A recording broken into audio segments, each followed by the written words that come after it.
So, can you introduce yourself and share a bit about your background? Yeah, absolutely. My name is Chris Tinsley. I am the owner and founding inspector for TRG Home Inspection. My background, I'm a licensed general contractor here in the state of North Carolina. I am transitioning into becoming a home inspector for the long term. My goals are to transition 100% into home inspections because I'm not getting any younger. And so to make that easier on myself, on my body as I get older. So like how long have you been an inspector? Yeah, I've been inspecting now since February of 2023. So that's a year, 4 months. Right now I'm doing about 50-50 home inspections and contracting. I'm currently doing about 15 home inspections a month, which is a good number. Wow, that's really good. Like to bring that up to about 30 a month. And then at that point, look for additional inspectors to help me out. Okay, I see. What are the like primary responsibilities as an inspector, home inspector? So the primary responsibilities of a home inspector are to inspect a home, find defects with homes. Most homes around here today, whether they're 10 years old, 15 years old, or brand new, they're all gonna have some kind of defect with them. So the main goal of the home inspector is to identify those defects for their client and present those to the client. Can you like walk us through like a day in a life of a home inspector? Yeah, absolutely. The day in the life of a home inspector for me is I get up, I check my inspections for the day. I schedule out the route, head to those inspections, get those done, and after I do all my inspections, I go home and I get my reports finished up. My reports are done 80% in the field, and I go home, I proofread them, final touches on them, and I get those out to the agents the same day so that you can present those to the clients and the clients will have that information. It helps with making decisions quickly and keep the ball rolling. So like what would be your favorite part of like the daily the daily things that you do as a home inspector? Honestly, my favorite part, I'm kind of an introvert, so I like working alone. I like to take that time to myself, go through the home inspection, take my time, and it just gives me time to be alone and think. So honestly, I love doing home inspections. It's what I naturally gravitate to. So honestly, that's my favorite part. It's work. I love doing home inspections. So okay, that sounds like something you don't have to do with people. That sounds really good. Right? Yeah, it's good. I definitely enjoy it. Yeah. You know, and I'm in a different home every day. So that's true. Also, I'll just add to it, seeing different homes. You get to see new styles, the way things are being built nowadays versus 30, 40 years ago, and just see how homes have evolved over time. So to me, that's also another thing that I love is going in these homes and just seeing how they're constructed, how they're designed, how they're laid out, the floor plan of them. And can you explain like how long does the home inspection take? Right. So the average home inspection for me takes 3 hours in the field. That's 3 hours completing the actual inspection. That's everything from the roof, the interior, all the way to the crawl space. So I've got 3 hours on site and then about 30 to 45 minutes per inspection at home at the end of the evening, finalizing that report. So total time, I should have an inspection done in just under 4 hours. Well, 4 hours, that's a lot. 4 hours, yes, it's a lot. It's because you don't want to rush. Yeah, that's true. The clients are really dependent on you to find defects, issues with that home that they're about to put a large amount of their money into.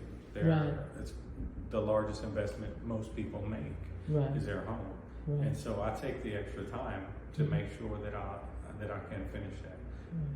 Okay, and like, how do you communicate your findings to the client, especially if there's like major issues? Yeah.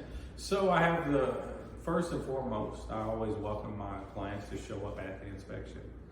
Towards the end of the inspection, show up, walk around the home with me, and I will point those out in person so that the client can see those defects for themselves. Also, if they're unavailable to make it there, I will do a video call review of the report with them.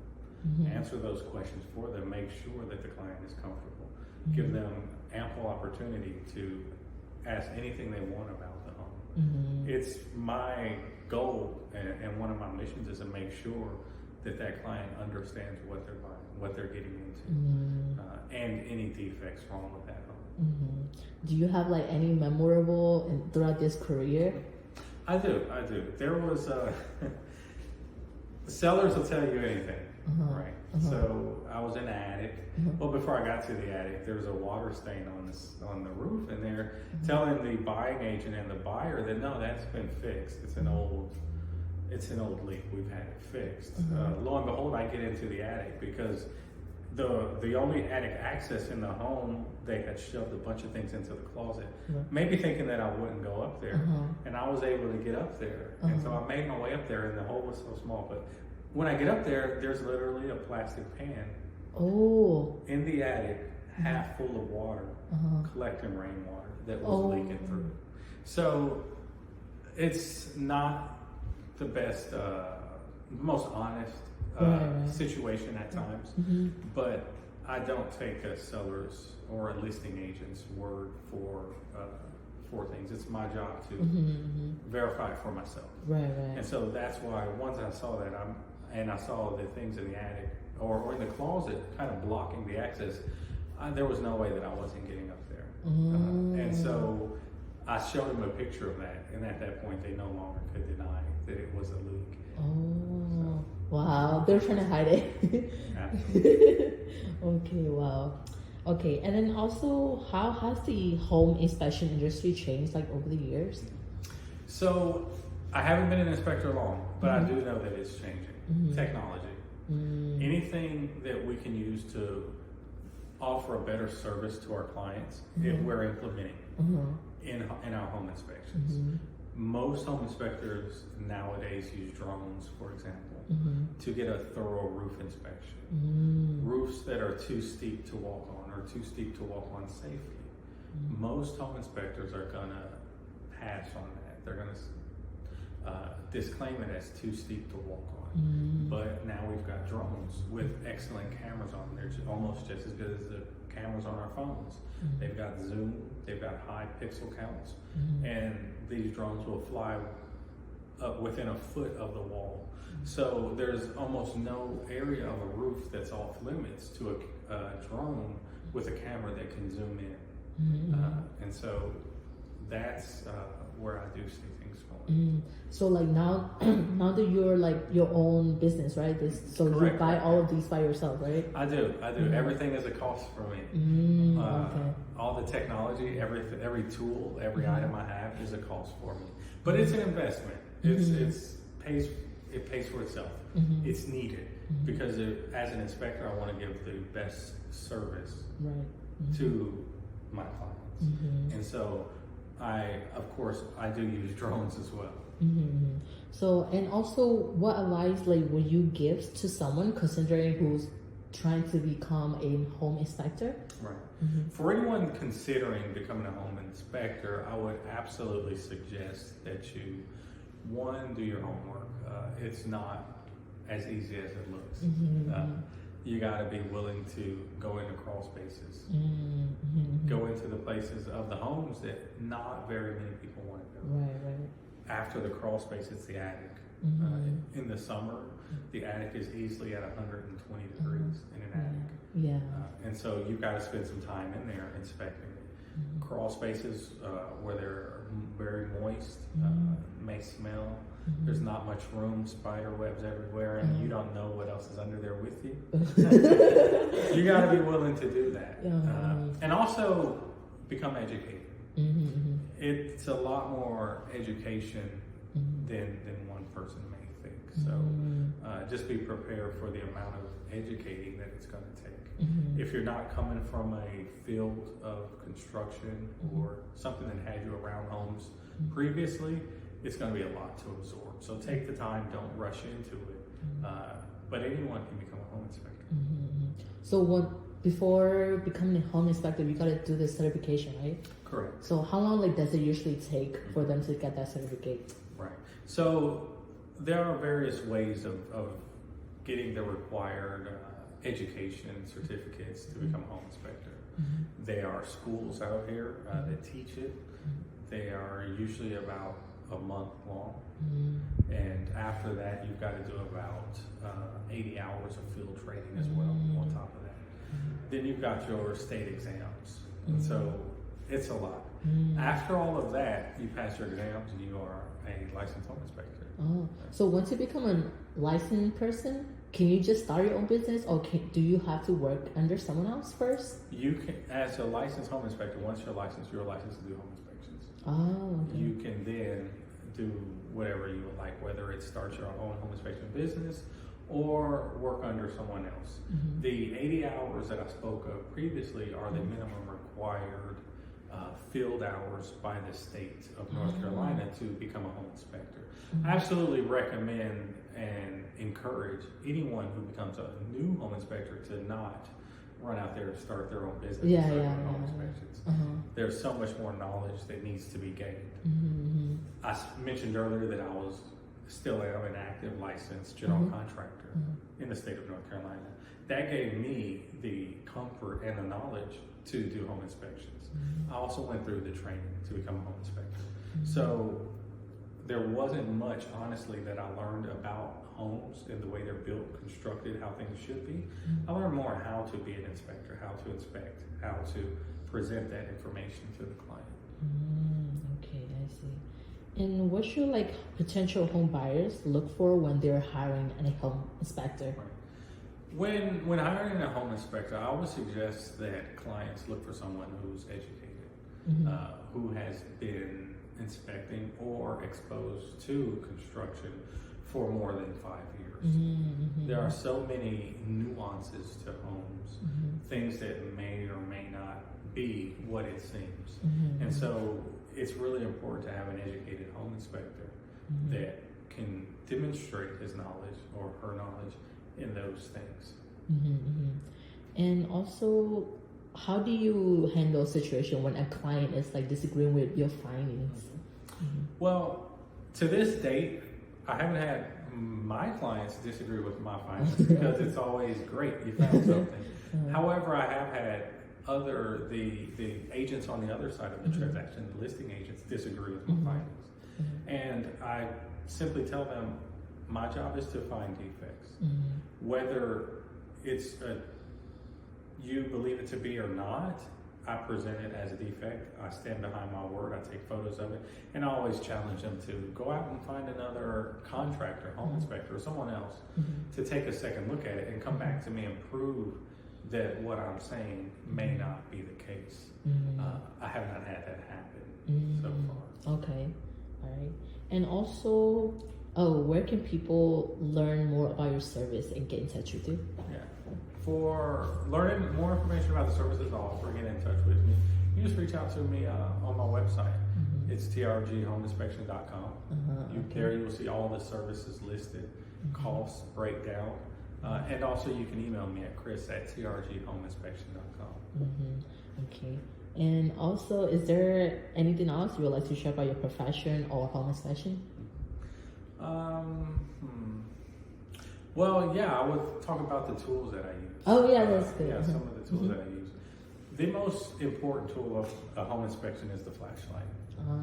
By far, this is the most important tool of a home inspection. It allows you to see things with different shadows on them. You're used to seeing a home with a light that a light bulb provides you, and that's nowhere near bright enough to do an inspection when you're under a home, in an attic, in garages where there's not quite as much light reaching those corners. So number one, a flashlight, important tool. Number two, something interesting for me, and that's this tool here. This is a infrared reader display.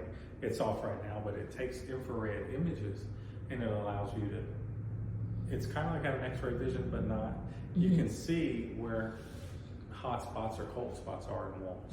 What that allows you to do is inspect for lack of insulation, potential leaks that you may not be able to see with the naked eye.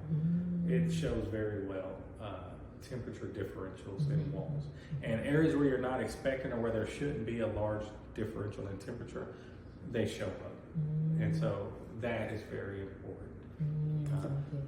So After this video, do you mind show us around with that? Like, how do you use those tools? Yeah, Okay. absolutely. All right. Okay. Sounds good.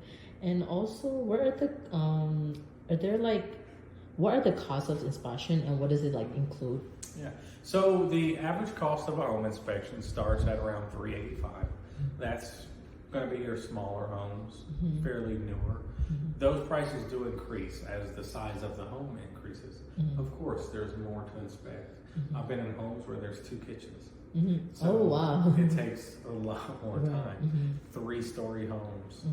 So the larger the home, the price increases, and with the age of the home. Because with the age, you find issues. You find more issues with homes that are older than homes that are newer. So those are the 2 factors that can modify the cost of an inspection. But generally, I don't have very many inspections that exceed the $450 to $500 price range, and that's for the largest of homes. Okay, I see.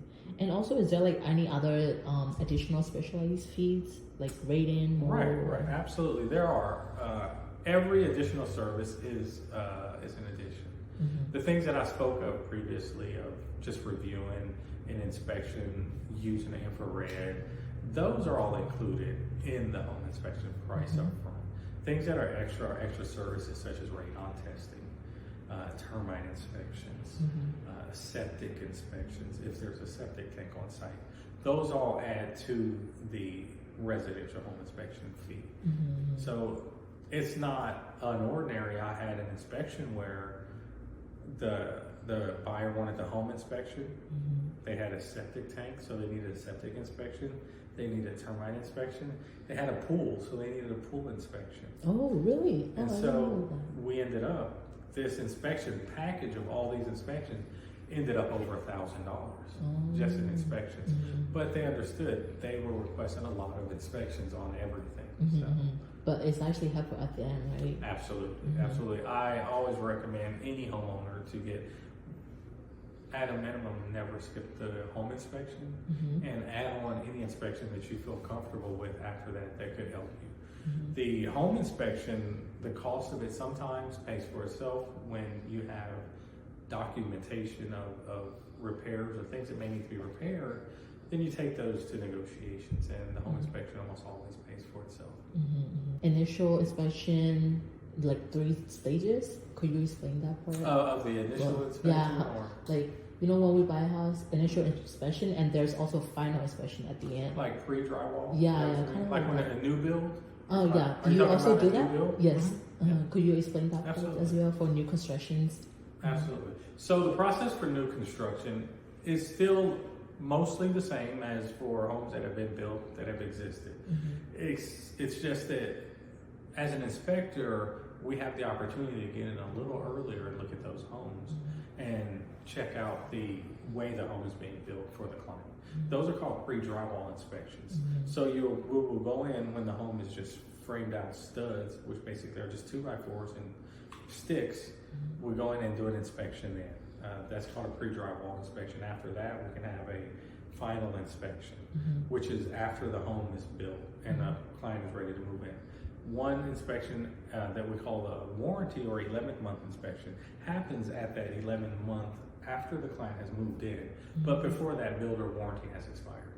We then go back in, provide an 11-month warranty inspection for warranted items that the client or the homeowner, the new homeowner, can take to the builder for asking for repairs. So for that 11-month one, do they have to hire or do you just come by? That's a separate inspection. They are always requested on the website, the same as every other inspection. Me personally, I do offer discounts when they're all booked up front. More than if you book more than one inspection at a time for any one property, there's always a discount. Let's say if it's the pre-drywall and the move-in inspection, there's a $50 discount from booking those both.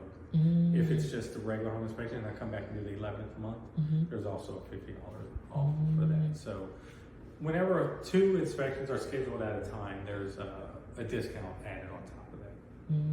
Okay. And also, do you have any tips for homeowners to maintain their houses to avoid major issues? Oh, absolutely, absolutely. We have just an annual inspection. It's called annual inspection.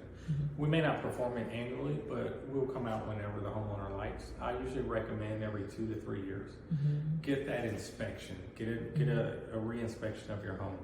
Things happen. Usually with homes, they happen slowly. They happen over time. It was leaking for a while, and it just became a bigger issue because it wasn't fixed. So the sooner you find those issues, usually the smaller the repair is. So preventative maintenance is having your home looked at, have someone go in that crawl space, have someone go in that attic and inspect to make sure that nothing's going on, that everything's still in order before it becomes a bigger issue. Here in North Carolina, in the attics, homes with gable vents, a lot of times we see bats in there. Oh. And so the bats will come in there. The homeowner may be oblivious to it, may never know. But by the time the issue's found, the bats have been living in there for 4 or 5 seasons, and they leave things behind. And there's a lot in there. And then that's another fee for cleaning on top of fixing anything that they broke. Okay. And also, what are some red flags potential home buyers should be aware of? Okay. For me, red flags are when the listing agent or the home seller says, you don't need to do that. It's good. We've already done it. Don't worry about it. Those are red flags. They're trying to stop you from looking at something. Okay. So whenever I hear that agent or someone's telling me, oh, you don't need to look at it, it pushes me to focus more in that area. So just be aware if you see, if someone's telling you, you don't need to look at it, it's okay, trust me. Second, cracks. Cracks in walls. If you see cracks in walls, a lot of cracks, not one small crack, but cracking, and if it's repaired and it comes back, absolute red flags. Okay. And also, what are some of the most overlooked areas during home inspections? Most overlooked areas are the roof and the crawl space. The roof is hard to get to. If an inspector is there without a drone, if they don't have a ladder that reaches it, if they're uncomfortable going on the roof, most likely that roof is not going to get a full inspection. So the roof is historically overlooked. The crawl space, for the same reason. It's tight, it's small. They don't want to go in there. They want, or they go in and they want to get out as quickly as possible because it's uncomfortable. So they don't get to the other end of the home in the crawl space. They don't take the time to look at it. So crawl space issues are always mostly overlooked by homeowners or inspectors that don't want to take the time to do a thorough inspection. Okay. Yeah, looks like we're good. You answered all the questions. Thank you, Cool. Chris, for your time. Yeah, I no appreciate problem. it. Thank you for giving me the opportunity to thank you. come out and answer the questions for you. All right, thank you, Chris. I'm going to end this. Yeah.